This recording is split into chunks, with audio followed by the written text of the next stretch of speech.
All right, this is Durabak. This is what I'm going to put on my big boat's floor. Now, I'm going to be honest with you guys. I did pay full price for these 2 gallons of Durabak. However, after talking with their company, they're going to allow me to be an associate for that company. What does that mean? A coupon code for you guys to use if you want to get some Durabak. And the coupon code is only valid on the DurabakCompany.com website. And it's a really simple coupon code. It's FWB. You get a small discount, and I might actually get a commission if you buy through their website using that coupon code. This is also on Amazon, and I forgot to look it up before I started this video. If I can find the type that I bought on Amazon, I put it on my Amazon store. Just leave a comment if you want me to link you to my Amazon store. All it is a shopping list that you guys have access to, that if you buy through that shopping list, I might get a commission on Amazon.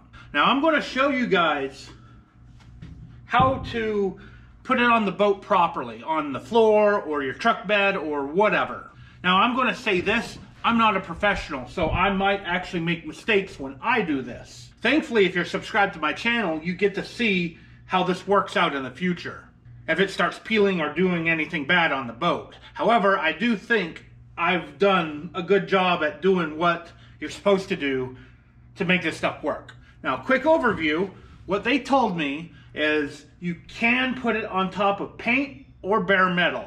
I don't know if one is better than the other. I've seen YouTube videos where they say paint is better on some bed liner products. So when I sanded the sides of the boat, you can see there's plenty of paint left over. And this is the marine grade textured Durabak.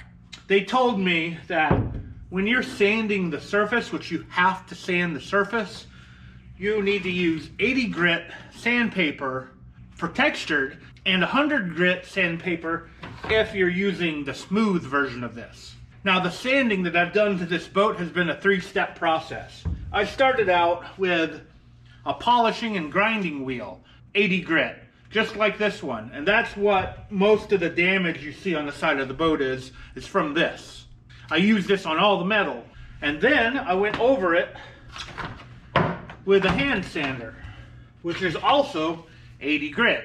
And then I just hand sanded it with this sandpaper, which just left grooves, which is kind of what you want. That's the whole idea of sanding, is to leave grooves for this product to adhere to. Now on the wood, I decided not to use this because it would cut into the wood really, really fast. That is why I'm using this for the wood.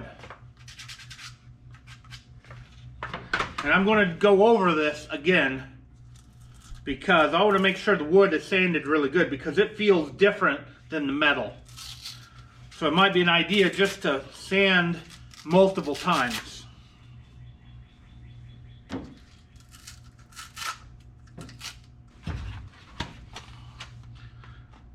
And this sander is pretty nifty because it's got felt and Velcro, so you just lay it on there.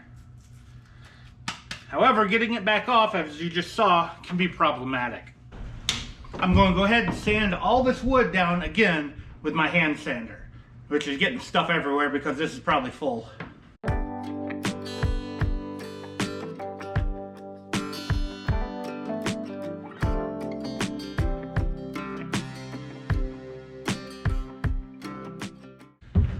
Now, as you saw, I was vacuuming this after I sanded it all down. And I did the same when I sanded the sides down multiple times, including vacuuming the side of the boat. This is just to get any kind of excess wood or metal or whatever into the vacuum off the surface. It is not the only cleaning thing that you need to do before you put the Durabak on. The next thing you need to do is clean all surfaces with Xylene. And when using this stuff, make sure you're taking the proper precautions. Some eye protection, mouth protection, and hands. They said at Home Depot these are rated industrial. So hopefully they'll be good enough for the Xylene.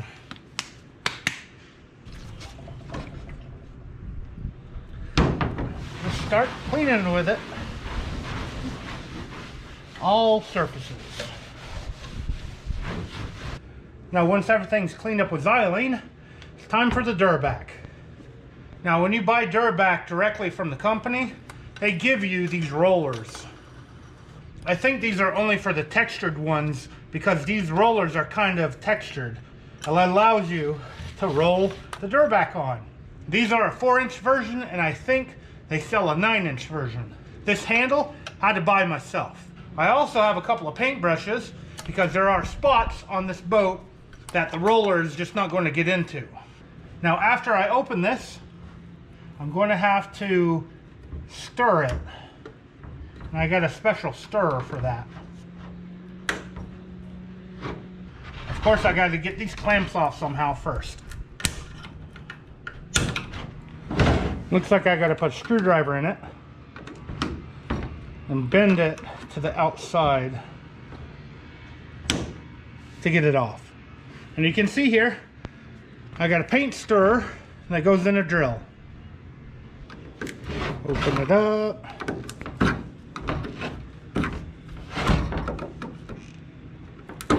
Now this was not easy to open at all.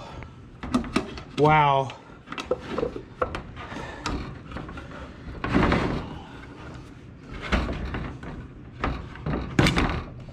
And I think it is because it's under pressure. They probably do that to keep it from hardening in the can.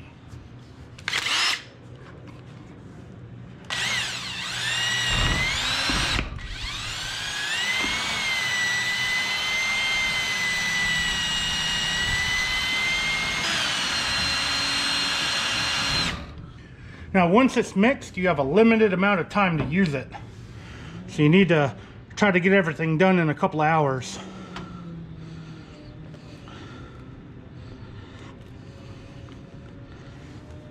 And I don't know if I can get this lid back on here to seal it so it won't harden on me. So I got my work cut out for me. And now you just roll it and paint it on.